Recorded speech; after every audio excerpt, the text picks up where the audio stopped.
Hi everyone, welcome to another episode of HIMM 432 underscore 1 Integrated Media Management.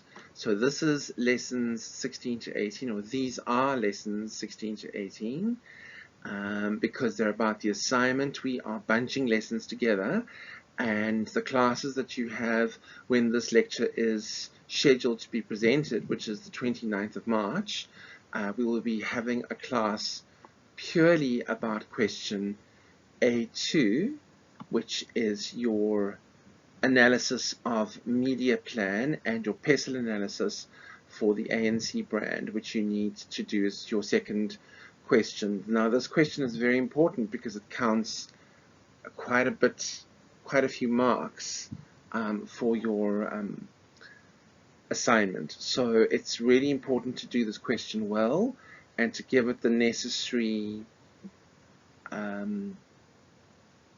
attention that it deserves to make it a really, really good assignment. Okay, so I'm not going to go through the little bits and pieces. We're just going to go straight to the question. So you can see over here, you worked hard to complete your BBA degree, and you now run a boutique marketing agency, or boutique if you prefer, that is chugging along. You almost fall off your chair when you receive a call from the ruling party, the African National Congress.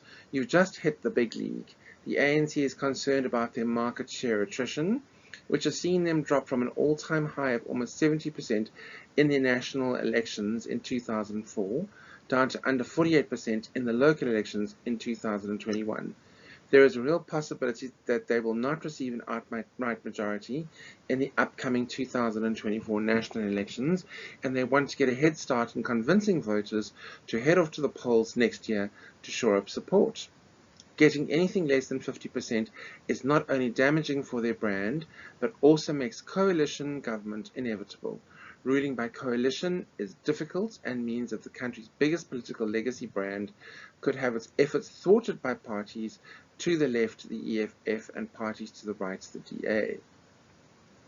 The ANC is aware that younger voters, millennials and Gen Z, have far less brand loyalty and are products of a more globalized society.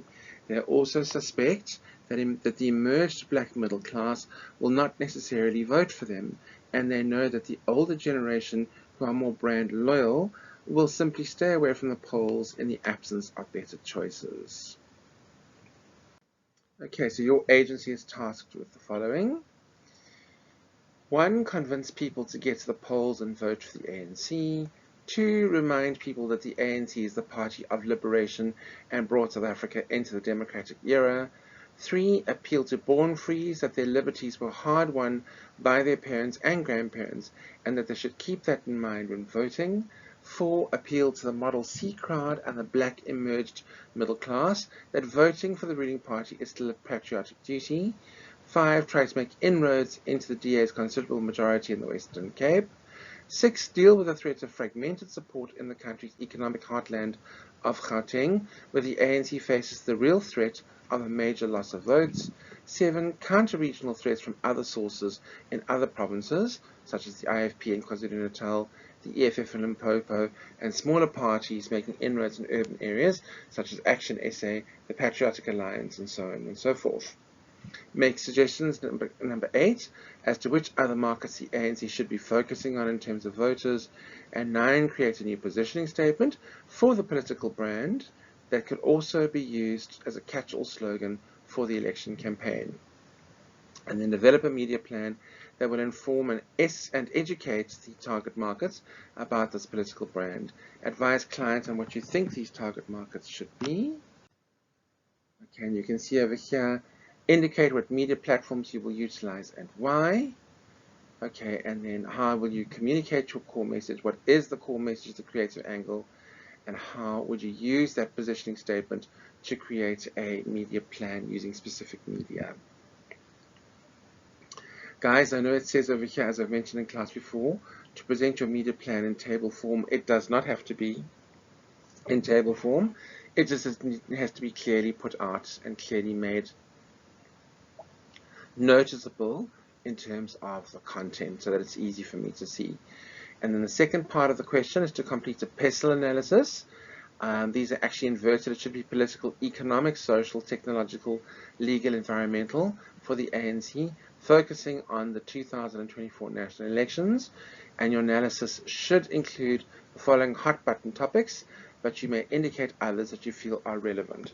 So guys, you can see there, rolling blackouts, bailouts of state-owned enterprises, state capture and corruption, inflation, petrol price hikes, and the cost of food and cost of living crisis, slow economic growth, the automatic alignment through BRICS with Russia, and the effect that that has on South Africa's brand in terms of the war in Ukraine. And then, of course, you have to substantiate your analysis using researched facts and sources. So we'll be going through that in the class and looking at and discussing a whole bunch of things that need to be discussed. You need to very carefully and resourcefully integrate both your academic sources with popular sources and then opinions that you want to deliver, but those must be substantiated with sources. So we'll be going through that in class to help you. So by the end of the class, you will have a very good idea of what's required, and you'll even have a template and a wireframe for your assignment that you can then use just to flesh out, and you'll feel like you've gotten some momentum and move forward. Cool. Well, I hope this helps. I look forward to seeing you in class, and you have yourself a very blessed and great day. Thanks then. See you soon. Bye.